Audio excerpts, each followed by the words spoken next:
চলো বৃন্দাবনে আজ গুরু কৃপা শিরদরে চলো বৃন্দাবনে চলো। হরি বল হরি বল হরি বল হরি বল হরি বল বল বল হরি বল বল বল হরি বল হরি বল। যেখানে এত সুন্দর রাধা গোবিন্দের বিগ্রহ দণ্ডায়মান, সেটাই তো নববৃন্দাবন। নতুন করে কি আর আমাদের বৃন্দাবনে যাওয়ার প্রয়োজন আছে? তাই সবাই কিন্তু আমরা বৃন্দাবনে এসেছি মা, আমাদেরকে কিন্তু সাবধান থাকতে হবে। বৃন্দাবনে শুধু গেলে হয় না, বৃন্দাবনে গিয়ে ভগবানের সাধনা করতে হয়, ভগবানের ভজন করতে হয়। তাই যখন আমরা বৃন্দাবনে এসেছি, সবার তো সৌভাগ্য হয় না এমন নববৃন্দাবনে আসার। আজকে ভক্তের চরণ ধুলিতে, আমার ভগবানের চরণ ধুলিতে এই ধুলি বৃন্দাবনের ধুলি হয়ে গেছে। তাই রাধা গোবিন্দের নামে জয়ধ্বনি দিয়ে আমরা আজকে উক্ত লীলায় প্রবেশ করব। সবাই মিলে দুটি বাহু তুলে জয় রাধে রাধা গোবিন্দ বলো, জয় রাধে রাধা গোবিন্দ বলো, জয় রাধে রাধা গোবিন্দ বলো, জয় রাধে রাধা গোবিন্দ বলো। আহা গোবিন্দ বলো, জয় গোপাল বলো, জয় গোবিন্দ বলো, জয় গোপাল বলো। আপনাদের আনন্দ হচ্ছে না? বৃন্দাবনে গেলে কিন্তু আনন্দ করতে হবে বাবা। বৃন্দাবন হচ্ছে আনন্দের ধাম। তাহলে হাত নিচে করে বসে আছেন কেন? সবাই দুটি বাহু তুলে আমরা বৃন্দাবনে যাব। কেমন? বৃন্দাবনে দুটি বাহু তুলে না গেলে ব্রজগোপীর কৃপা পাওয়া যাবে না, আমাদের লীলা স্মরণ হবে না। সবাই মিলে, যাদের আনন্দ হচ্ছে, সবাই মিলে দুটি বাহু তুলে আমরা বৃন্দাবনে যাব। জয় রাধে রাধা গোবিন্দ বলো, জয় রাধে রাধা গোবিন্দ বলো, আহা গোবিন্দ বলো, জয় গোপাল বলো, আহা গোবিন্দ বলো, জয় গোপাল বলো। রাধার মন হরি গোবিন্দ বলো, মেরো রাধার মন হরি গোবিন্দ বলো, মেরো রাধার মন গিরিধারী, গিরিধারী শ্যামল বনোয়ারি, মেরো রাধার মন গিরিধারী, গিরিধারী শ্যামল বনমালী। ও মেরো রাধার মন গিরিধারী, গিরিধারী শ্যামল বনোয়ারি, মেরো রাধার মন গিরিধারী, গিরিধারী শ্যামল বনমালী। জয় জয় রাধে, জয় রাধে, জয় রাধে, জয় জয় রাধে, জয় রাধে জয় রাধে জয় রাধে জয় রাধে জয় রাধে রাধে রাধে জয় রাধে রাধে রাধে জয় রাধে জয় রাধে। प्रेम से बोलो मधुमय श्री धाम वृंदावन धाम की, জয় ब्रजेश्वरी श्रीमती राधा रानी की, জয় भगवान श्याम सुंदर की, জয় सरो गोस्वामी चरण की, आपन आपन गुरु महाराज की, जय जय श्री राधेश्वर। সুধী মণ্ডলী, আজ কিন্তু আমরা একা একা বৃন্দাবন যাব না, আমাদের সঙ্গে আরো একজন বৃন্দাবনে যাবে। মূলত তার পিছনে পিছনে আমরা বৃন্দাবন যাব। তিনি কে? তিনি হলেন ভক্ত চূড়ামণি দেবর্ষি নারদ। দেবর্ষি নারদ যিনি, দেখুন মা, এই জগতে অহংকার সবার অন্তরে থাকে। এত বড় ভক্ত তিনি, ভগবান এত ভালোবাসেন নারদ মুনিকে, তার হৃদয়েও একদিন অহংকার এসেছে, ভক্তির অহংকার। জগতের বুকে আমার চেয়ে ভগবানকে বুঝে কেউ বেশি ভালোবাসে না, কারণ আমি নিশি দিশি শুধু নারায়ণ নারায়ণ নাম জপ করি, ভগবানের নাম জপ করি। ভগবানের নাম ছাড়া আমি তো মুখে অন্য কথা বলি না, আমি তো অন্য সাংসারিক কথা, বিষয়ের কথা বলি না। আমার মতো ভক্ত বুঝি ত্রিভুবনে নাই। নারদ মুনির আজকে অহংকার হয়েছে। নারদ মুনি হলেন ব্রহ্মার মানসপুত্র। তাই নারদ মুনি একদিন কি করলেন? বিধির নন্দন নারদ ভাবে মনে মনে, বিধির নন্দন নারদ ভাবে মনে মনে। আহা কোথায় আছে কৃষ্ণ ভক্ত দেখিব নয়নে, কোথায় আছে কৃষ্ণ ভক্ত দেখিব নয়নে।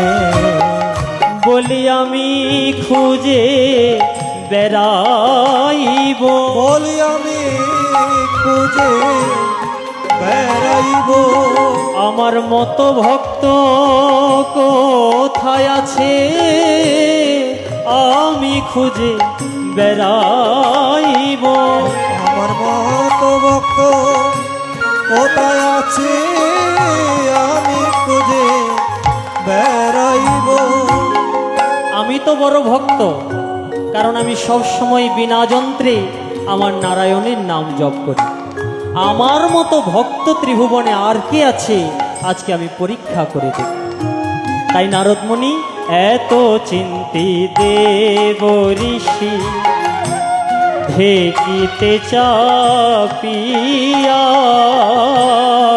এত চিনতে দেব ঋষি বেদিতে চাহিয়া। নারদমুনির কিন্তু একটা বাহন আছে, তিনি তো দেবর্ষি। যত যত দেবতা সকলের যেমন একটা করে বাহন থাকে, নারদমুনির একটা বাহন আছে, সেটি কি? ঢেকি। আপনারা ঢেকি চেনেন? এখানে আছে ঢেকি। আজকাল তো ধানের মেশিন বের হয়েছে, ঢেকি নাই। জাদুঘরে গেলে দেখতে পাবেন ঢেকি। আজকাল ঢেকির ব্যবহার নাই, ঢেকি জাদুঘরে। এক সময় যা দিয়ে ধান ভানা হতো তাকে বলা হয় ঢেকি। ঢেকি স্বর্গে গিয়েও ধান ভানে। ওই মন্ত্রপুত ঢেকি হচ্ছে আমার নারদমুনির বাহন। ওই ঢেকির উপরে বসে নারদমুনি ত্রিভুবন পরিক্রমা করতে পারে। তাই এত চিন্তি দেব ঋষি ঢেকিতে চাপিয়া, এত চিনতে দেব ঋষি দেখিতে চাপিয়া। আজ দেখিতে দেখিতে চলে উলসিত হিয়া, দেখিতে দেখিতে চলে পুলসিত হইয়া। আজি চলিল ঋষি চলিল ঋষি ঢেকি বাহনে, চলিল ঋষি আজি দেখিবা চলিল ঋষি। একজন কৃষ্ণ ভক্ত অন্বেষণে ঢেকি বাহনে চলিল ঋষি। একজন কৃষ্ণ ভক্ত অন্বেষণে দেখিবা চলিল ঋষি। আমার নারদমুনি প্রথমে স্বর্গে গেলেন, দেখলেন দেবতারা সবাই সুখে আনন্দে মত্ত হয়ে আছে। কারো মুখে কৃষ্ণ নাম নাই, কারো মুখে ভগবত নাম নাই। একই কোনো ভক্ত পেলেন না। এবার মুনিবর পাতালে নাগ নাগিনীগণের কাছে গেলেন, যেখানে দৈত্য দানব এরা থাকে, সেখানেও কোনো ভক্ত নাই। নারদমুনির অহংকার আরও বেড়ে যাচ্ছে। এবার মর্তধামে যত রাজা মহারাজারা আছে সবাই সংসার কর্মে ব্যস্ত, তাও পেলেন না তার মতো ভক্ত। নারদমুনি মনে মনে ভাবছেন, বাবা বাবা, আমার মতো ভক্ত বুঝি এই ত্রিভুবনে নাই। এই ত্রিভুবনে ভগবানের একনিষ্ঠ ভক্ত হলাম শুধুমাত্র আমি। এই অহংকার নিয়ে যখন নারদমুনির অহংকার বৃদ্ধি পাচ্ছে, মনে মনে চিন্তা করলেন, তাই তো শশাগরা পৃথিবী ধন্য যত্র বৃন্দাবনপুরী। এই পৃথিবীর মধ্যে শ্রেষ্ঠ স্থান হচ্ছে বৃন্দাবন ধাম, যেখানে আমার ভগবান লীলা করেছেন। সেইখানে একবার গিয়ে দেখি আমার মতো কোনো ভক্ত পায় কিনা। তাই নারদমুনি কি করলেন, বৃন্দাবনের মাঝখানে ঢেকি বাহনে, বৃন্দাবনের মাঝখানে ঢেকি বাহনে। আজি বৃন্দাবনের মাঝখানে ঢেকি বাহনে, আজ বৃন্দাবনের মাঝখানে ঢেকি বাহনে।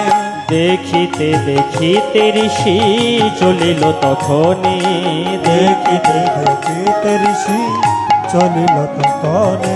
আহা ত্রিকালজ্ঞ দেব ঋষি চারি পানে চাই, ত্রিকালজ্ঞ দেব ঋষি চারি পানে চাই। যিনি অতীত বর্তমান ভবিষ্যৎ তিন কালের কথা জানে, তিন যুগের কথা জানে, তাকে বলা হয় ত্রিকালজ্ঞ। আমার নারদমুনিও ত্রিকালজ্ঞ, ত্রিকালজ্ঞ দেব ঋষি চারি পানে চাই। ত্রিকালজ্ঞ দেব ঋষি চারি পানে চাই। আহা কোথা হতে তাপ আসি লাগে আমার গায়। কোথা হতে তাপ আসি লাগে আমার গায়ে। আহা কোথা হতে তাপ আসি লাগে আমার গায়। কোথা হতে তাপ আসি লাগে আমার গায়ে। বলি অঙ্গ আমার জ্বলে গেল, অঙ্গ আমার জ্বলে গেল, অঙ্গ আমার জ্বলে গেল। অঙ্গ আমার জ্বলে গেল। এ কোথা হতে তাপ এলো অঙ্গ আমার জ্বলে গেল। কোথা হতে তাপ এলো অঙ্গ আমার জ্বলে গেল। একই জ্বালা জুড়ানোর জন্য বৃন্দাবনে এলাম। আরে আমার এ কি হলো? কোথা থেকে এক অদৃশ্য তাপ এসে আমার অঙ্গ জ্বলে যাচ্ছে। কোথা হতে অদৃশ্য তাপ এসে আমার সমস্ত অঙ্গ জ্বলে যাচ্ছে। এ কি কোনো দাবানল নাকি সূর্যের তাপ? মহাজন বললেন, মুনিবর, এটা কোনো দাবানলের তাপ নয়, এটা কোনো সূর্যের তাপও নয়। এটা কিসের তাপ জানো? যেদিন অক্রূর মুনির রথে চড়ে কৃষ্ণ বলরাম বৃন্দাবন ছেড়ে মথুরায় চলে গেছে, সেই দিন থেকে ব্রজবাসীগণ তাদের আহার নাই, নিদ্রা নাই, হা কৃষ্ণ হা বলরাম করে কাঁদতে কাঁদতে তাদের নয়ন জলে যেন যমুনায় প্লাবন হয়ে যাচ্ছে। তাদের ক্রন্দনের তাপে, তাদের কৃষ্ণ বিরহের তাপে সমস্ত বনে যেন দাবানল লেগে গেছে। সেই তাপ। সুধীমণ্ডলী, ভগবান কৃষ্ণকে আমরাও ভালোবাসি, আর বৃন্দাবনের ব্রজবালিকাগণও ভালোবাসি। আমাদের ভালোবাসা আর তাদের ভালোবাসার মধ্যে পার্থক্য কোথায়? আমাদের সকলের ঘরে কৃষ্ণ আছে না? কারো ঘরে গোপাল আছে, কারো ঘরে গোবর্ধন আছে, কারো ঘরে কৃষ্ণ আছে, কারো ঘরে পার্থ সারথী আছে, তাই না? আমরা সবাই কৃষ্ণ পূজা করি না? কেউ কি আমাদেরকে বাধা দেয়? এই জগতে কৃষ্ণ পূজা করলে কেউ আমাদেরকে বাধা দেবে? বাধা দেবে না। কিন্তু বৃন্দাবনের ব্রজাঙ্গনারা যখন কৃষ্ণ পূজা করতেন, তাদের শাশুড়ি ননদী বিবাদিনীগণ তাদেরকে বাধা দিতেন। সেই বাধা উপেক্ষা করে জটিলা কুটিলার ঘরে থেকে তারা কেমন ভাবে কৃষ্ণ ভজন করেছে। তাহলে আমাদের ভালোবাসার তাদের ভালোবাসার মধ্যে পার্থক্য কি? আমরা ভগবানের কাছে মন্দিরে এসে আঁচলটা পেতে রাখি, ভগবান দাও দাও, এটা দাও ওটা দাও। একতলা যার, তার একতলায় মন ভরে না, আরেকতলা যাতে বাঁধতে পারি, আমাকে আশীর্বাদ করে দাও। ছেলেটার যেন সরকারি চাকরি হয়, আশীর্বাদ করো। মেয়েটাকে যেন সৎপাত্রে সম্প্রদান করতে পারি, দাও, আশীর্বাদ করে দাও। সংসারে অশান্তি যেন শান্তি হয়ে যায়, আশীর্বাদ করে দাও। সারা জীবন ভগবানের কাছে দাও দাও দাও দাও। কোনোদিনও বলি নাই, ভগবান না চাইতে অনেক কিছু দিয়েছো, এবার নাও, আর প্রয়োজন নাই, এবার নাও। যা দিয়েছো তা কেউ আমার নয়, সবই পরের কাজ করতে করতে আজকে যৌবন কাল গিয়ে বৃদ্ধকাল চলে এসেছে, এখন আমাকে কেউ ভালোবাসে না, এবার নাও। এই কথা আমরা কেউ বলতে পারি না। বাল্যকাল, যৌবনকাল, বৃদ্ধকাল সংসারের মঙ্গল কামনা করতে করতে দিন যায়। কোনোদিনও বলি নাই, ভগবান আমি কিচ্ছু চাই না, শুধু তোমাকে চাই, তুমি আমার সাথে কথা বলো, তুমি আমার হাতে খাও। এই কথা কোনোদিন আমরা চাই না। যদি ভগবান কোনো বস্তু দিতে অস্বীকার করে, যদি বিপদে পড়ি, তখন বলি আজ থেকে আমি আর ভগবানের পূজা করব না, আজ থেকে আমি আর নাম জপ করব না, ভগবানের চরণে ছিলাম, আর এত বড় বিপদ হলো, আজ থেকে আমি আর ভগবানকে ডাকবো না। বলি না? বলি কি না? স্বার্থে যদি আঘাত লাগে আমরা ভগবানকেও গালি দিই। মনে করুন এক পাশে আপনি দাঁড়িয়ে আছেন, আর এক পাশে বিপদ, অনেকগুলো বিপদ আসছে। এই বিপদগুলো আপনাকে ভগবান দিচ্ছে না বাবা। হিন্দি ভাষায় একটা কথা আছে, राम किसी को मारे नहीं ऐसा नहीं राम, लोग अपना अपनी मर जाते हैं करके बुरा काम। হিন্দি ভাষা বোঝেন আপনারা? আমাদের বাংলায় একটা কথা আছে, আপন কর্মদোষে জীব কত দুঃখ পায়, মিছামিছি দোষ দেয় ভাগ্য বিধাতায়। ভগবান আমাদেরকে কষ্ট দেয় না, আমাদের নিজ কর্মফলে আমরা কষ্ট পাই। সেই কর্মফল যখন বিপদ হয়ে আমাদের কাছে আসে, তখন মাঝখানে দাঁড়িয়ে আমার কৃষ্ণ ভগবান সবগুলোকে বাধা দেয়। ওই পাথরগুলো যখন আসে, ভগবান মাঝখানে থেকে বাধা দেয়, তার মধ্যে একটা পাথর যদি আমাদের গায়ে লাগে, আমরা বলি ভগবান তোমার পূজা আজকে থেকে করব না, তুমি আমাকে এত বিপদ দিলে। কিন্তু বাকি ৯৯টা বিপদ যে ভগবানকে কাটিয়ে দিয়েছেন, নাশ করে দিয়েছেন, সেই দিকে আমাদের লক্ষ্য না। সামান্য স্বার্থে আঘাত লাগলে আমরা ভগবানের নাম ভুলে যাই। কিন্তু বৃন্দাবনের ভজন এরকম নয়। বৃন্দাবনের ব্রজাঙ্গনাগণ বলে, গোবিন্দ আমাদেরকে কাদাইয়ে যদি তুমি রাজা হও মথুরায়, তুমি রাজা হয়ে রাজ সিংহাসনে সুখে থাকো, তোমার সুখের জন্য জন্ম জন্মান্তর ধরে কাঁদবো, আমাদের সুখের প্রয়োজন নাই ভগবান। আমাদেরকে কাদাইয়ে যদি তুমি সুখে থাকো, তোমার সুখের জন্য আমরা জন্ম জন্মান্তর ধরে কাঁদবো, আমাদের সুখের প্রয়োজন নাই। আমাদেরকে সুখ দিও না প্রভু, সুখে থাকলে আমরা তোমাকে ভুলে যাব। জগতে যারা সুখে থাকে, আনন্দে থাকে, নাতি নাতনি ছেলে বউ, দেখবেন ভগবানের নাম কখন জপ করব আমরা ভুলে যাই। তাই ব্রজাঙ্গনাগণ বলছে, প্রভু আমাদের সুখের প্রয়োজন নাই, সুখে থাকলে আমরা তোমাকে ভুলে যাব। তোমার চরণে শুধু আমাদের একটাই চাওয়া, কি জানো? তোমার ওই নাম যেন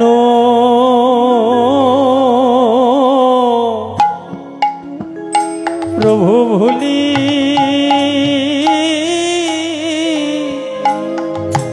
ভুলি না গো। তোমার নাম যেন হরি বল প্রভু বলি না গো। আমরা সুখ চাই না প্রভু, আমাদেরকে সুখ দিও না, আমাদেরকে দুঃখ দাও, যেন বিপদে পড়ে দুঃখে পড়ে আমরা একবার দিন অন্তে তোমার নামটি স্মরণ করতে পারি। তোমার ওই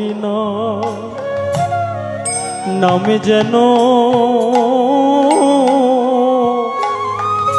আমরা ভুলি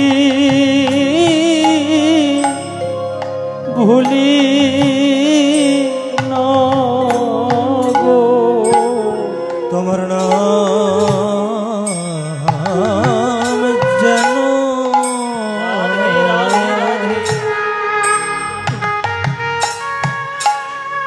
বলি না গো। হে গোবিন্দ, তুমি আমাদের যত দুঃখ, দয়াময় যত দুঃখ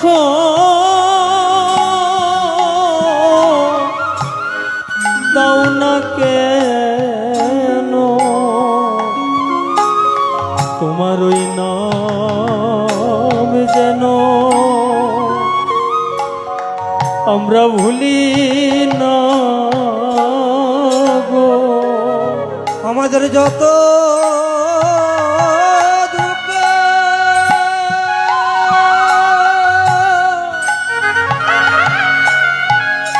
যত দুঃখ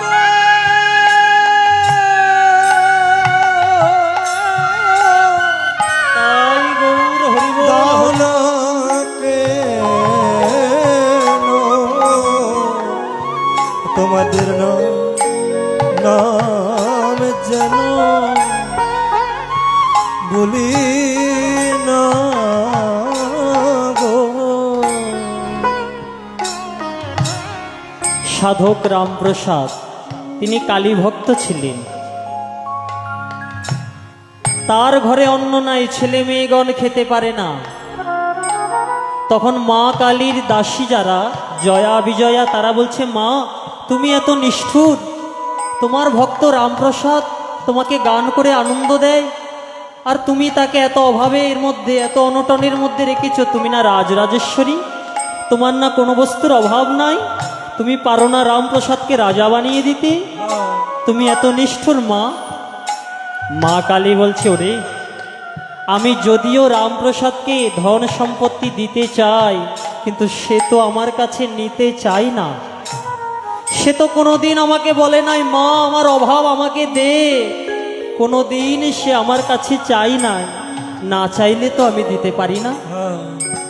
দাসীগণ বলছে, মা তুমি তো দয়াময়ী কৃপাময়ী, দাও না, একবার দিয়ে দেখো না। তার ঘরে এত অভাব, তার ছেলে মেয়ে ছোট্ট ছোট্ট খেতে পায় না, আজকে তুমি তাকে কিছু দাও।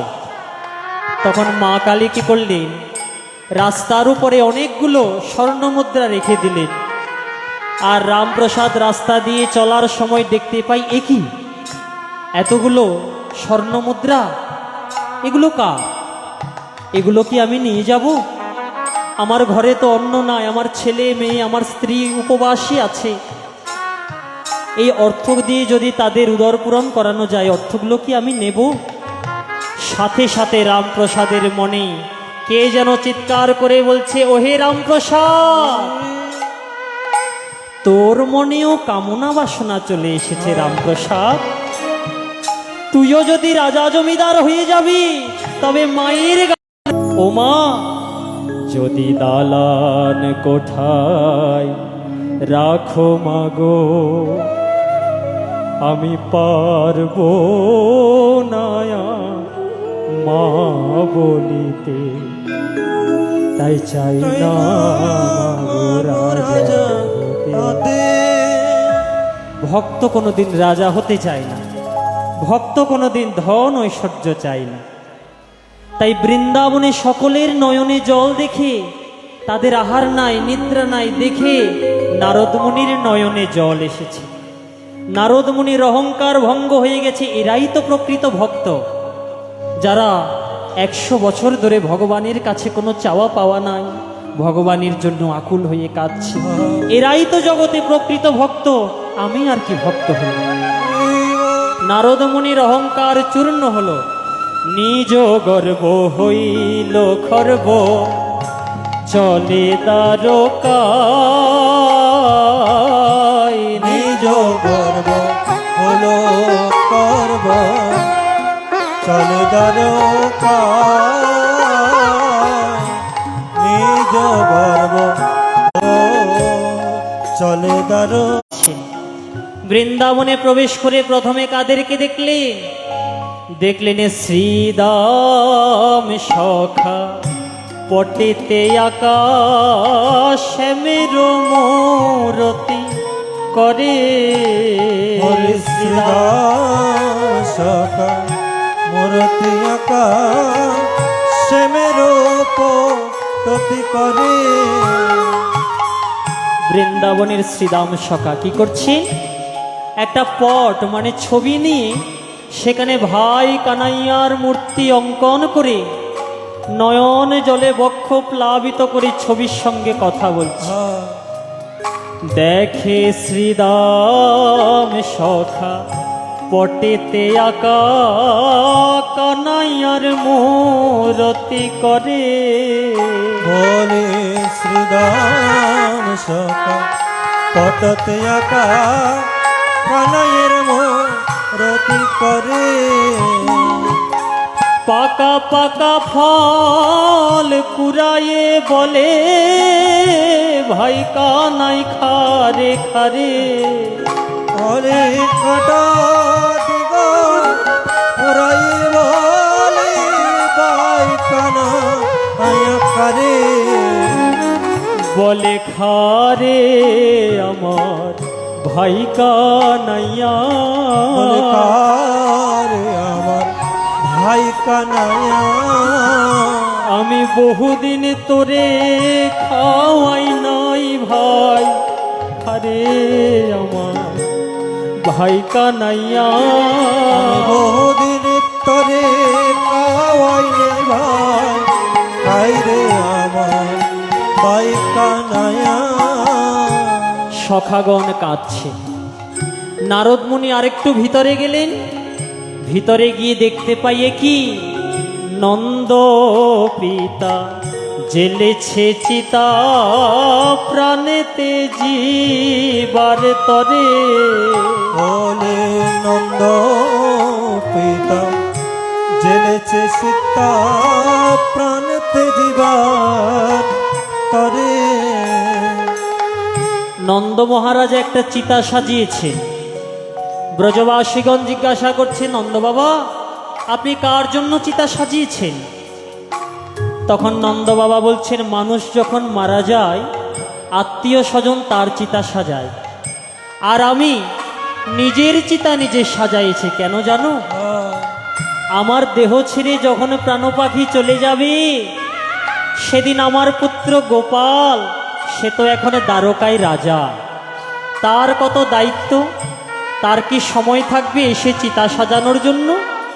তাই আমার দেহ ছেড়ে যখন প্রাণ পাখি চলে যাবে তোমরা সবাই মিলে আমার সাজানো চিতায় আমাকে শোয়াইয়ে রাখবে। আর আমার মৃত্যু সংবাদ শুনে আমার গোপাল একবার হলেও আমার মরা মুখ দেখতে এই বৃন্দাবনে আসবে। তখন তো তার চিতা সাজানোর সময় থাকবে না, তখন সে শুধু আমার মুখে আগুন দিয়ে চলে যাবে। আমার মুখে আগুন দিয়ে চলে যাবে। তাই চিতা সাজায়ে বসে আছি, মুখে আগুন দিয়ে চলে যাবে। তাই চিতা সাজায়ে বসে আছি, মুখে আগুন দিয়ে চলে যাবে। নন্দ মহারাজ চিতা সাজিয়েছে, আর মা নন্দ রানী নন্দরানী গোপাল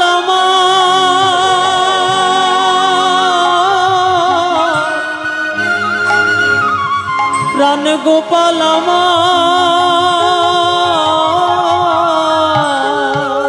গোপাল মায় আমার ননির ভাণ্ড হাতে লই, হাতে লই পাগলিনীর মতো পথে পথে ছুটে বেড়ায়, বেড়াই। আর চিৎকার করে ডাকে, গোপাল বলরাম আই রে গোপাল ননি খেয়ে যা। বলি আই রে গোপাল ননি খেয়ে যা। বলি তোদের কি ক্ষুধা লাগে নাই বা, আই রে গোপাল ননি খেয়ে যা। তোদের ক্ষুধা লাগে না বা, আই রে গোপাল ননি খেয়ে যা। একজন ব্রজমায় বলছে, ও নন্দরানী, ও যশোদা, কাকে ডাকছো গোপাল গোপাল বলে? তুমি জানো না তোমার গোপাল এখন দ্বারকায় রাজা হয়েছে, আজকে 100 বছর হয়ে গেছে। তুমি গোপালকে কোথায় পাবে এখন? মায়ের মনে পড়ে গেল, ও আমার গোপাল আমার বলরাম তো বৃন্দাবন ছেড়ে চলে গেছে, 100 বছর হয়ে গেছে। আজও মা প্রতিদিন গাভীর দুগ্ধ দহন করে ননি উত্তোলন করে বৃন্দাবনের পথে পথে কাঁদে, গোপাল দ্বারকায় গিয়ে রাজা হয়েছিস বাবা, মায়ের কথা কি একবারও তোর মনে পড়ে না? মায়ের কষ্ট দেখে নারদ মুনির নয়ন জল বুক প্লাবিত হয়ে যাচ্ছে। নারদ মুনি যখন আরো ভিতরে ঢুকলেন, পরে ভূমি তলে ভাসে নয়ন জলে, পরে ভূমি করে ভাসে নয়ন জলে। আমার কৃষ্ণ বিরোহিনী আমার কৃষ্ণ বিরোহিনী আহা দেখি সখীগণে ভাবে মনে মনে, বলি দেখি সখীগণে ভাবে মনে। রাধার বাচার আশা বুঝি নাই, রাধার বাচার আশা বুঝি নাই।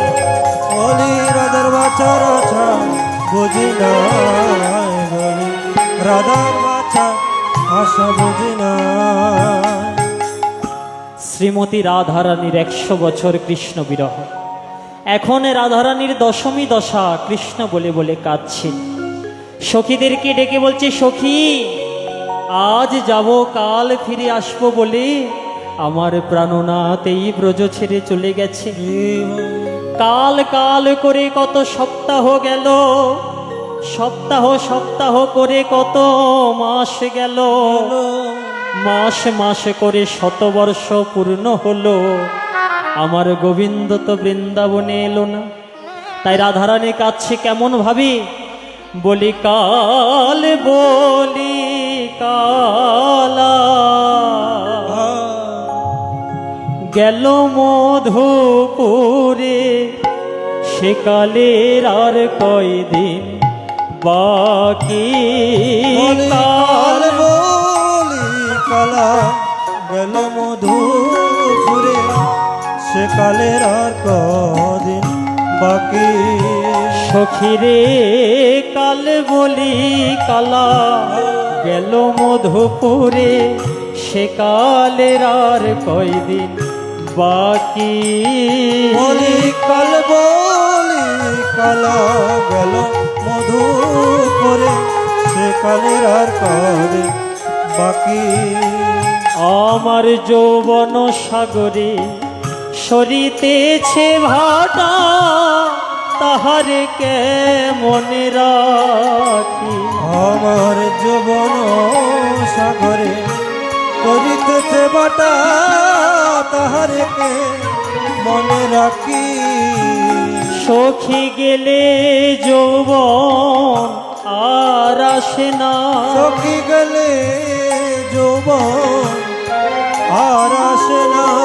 বলি ও ললিতা ও বিশাখা, গেলে যৌবন আর আসে না। বলি ও ললিতা ও বিশাখা, গেলে যৌবন আর আসে না। সখী নারীর যৌবন জোয়ারের পানি, সখী নারীর যৌবন জোয়ারের পানি। বলি গেলে না ফিরিবে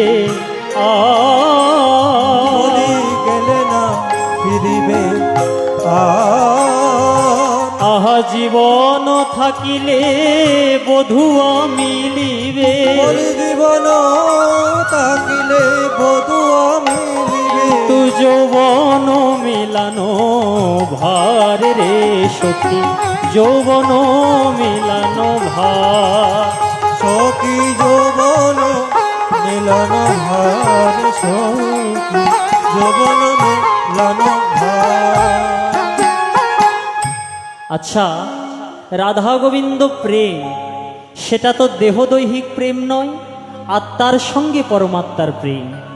তাহলে আত্মার তো যৌবনকাল নাই, বাল্যকাল নাই, বৃদ্ধকাল নাই। তাহলে রাধারানী কেন যৌবনের জন্য কাঁদছেন? সুধী মণ্ডলী কত বড় শিক্ষা দিচ্ছেন আমাদেরকে। কৃষ্ণ ভজন যদি করতে হয় তার উপযুক্ত সময় কোনটা জানো? বাল্যকালে চলে যায় হাসিতে খেলিতে, আর বৃদ্ধকালে হাতের ব্যথা, পায়ের ব্যথা, কোমরের ব্যথা, ভালো করে বসে কতক্ষণ লীলা কীর্তনও শোনা যায় না। এখানে তো চেয়ারের ব্যবস্থা করেছে, অন্যান্য জায়গায় তো ভক্তরা নিচে বসে কীর্তন শুনে, কতক্ষণ পর পর উঠে দাঁড়ায়, কারণ কোমরে ব্যথা হয়ে যায়। তাহলে এই জগতে ভজন যদি করতে হয় তার উপযুক্ত সময় হচ্ছে এই যৌবনকাল। সকলের জীবনে পরমেশ্বর ভগবান একবার যৌবন দান করে। যৌবন যদি চলে যায় আর ফিরে আসে না। কেউ কেউ আপনাদের মতো সাধুগুরু বৈষ্ণবে যারা সেই যৌবনে কৃষ্ণ ভজন করে, আর আমার মতো পাপী যারা যৌবনটা ব্যভিচারে নষ্ট করে দেয়। তাই যৌবনে যদি একবার চলে যায়, রাধারানী বলছে সখী কি দিয়ে বধূর সেবা দিব রে, কি দিয়ে বধূ সেবা দিব রে। এই যৌবন যদি না থাকে সখী কি দিয়ে বধূর সেবা দিব রে। এই যৌবন যদি না তাকে রে ফিরিয়ে ধর সেবা দেব রে। ও সখী, 100 বছর আমি কেঁদেছি, আর কাঁদবো না। এবার কি করব জানিস? এবার বৃন্দাবন থেকে মথুরায় গিয়ে দেখব আমার গোবিন্দ সেখানে কেমন আছে। হ্যাঁ। ও সখী, যাও সহচরী জানিয়াই আইসো যাও, যাও সহচরী জানিয়াই আসো, আমার বধূ আসে কি না আসে, আমার বধূ আসে কিনা আসে, প্রাণ বধূ আর খোঁজে হাম চলি যাব, প্রাণ বধূ আর খোঁজে আমি চলি গেল। আহা কহে দ্বিজ চণ্ডী দাসে আমার, কহে দ্বিজ চণ্ডী দাসে। আহা কহে দ্বিজ চণ্ডীদাসে।